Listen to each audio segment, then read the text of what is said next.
In this video, you'll learn how to fix the issue of your Trust Wallet balance not showing.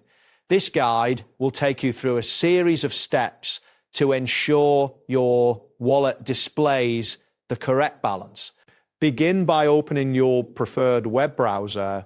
You can use any browser, but ensure it's up to date for the best performance.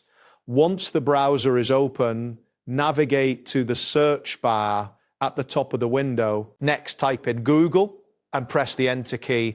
This action will take you to the Google homepage where you can access various settings and tools. After that, look for the three dots located in the upper right corner of the browser window. Click on these dots to open a drop-down menu that contains various options. Once the menu appears, find and select the option labeled Privacy and Security.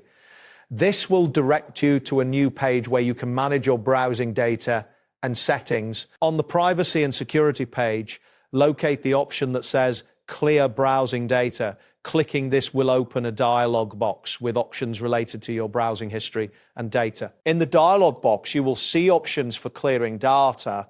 Click on the checkbox next to Cached Images and Files to Selector.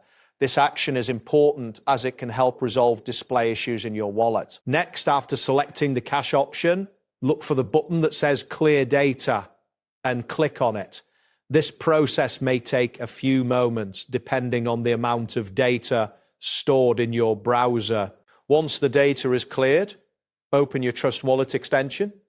You can usually find this in your browser's extensions area, indicated by an icon that represents the wallet. After opening the Trust Wallet extension, you should see your wallet interface. If your balance still does not appear, consider refreshing the extension. This can often prompt the wallet to sync and display the correct balance. If the balance remains hidden, ensure that your internet connection is stable. A slow or unstable connection can prevent your wallet from updating correctly. Additionally, check that you have sufficient storage space on your device, as low storage can affect application performance. That wraps up today's guide. Thanks for watching, and catch you in the next tutorial.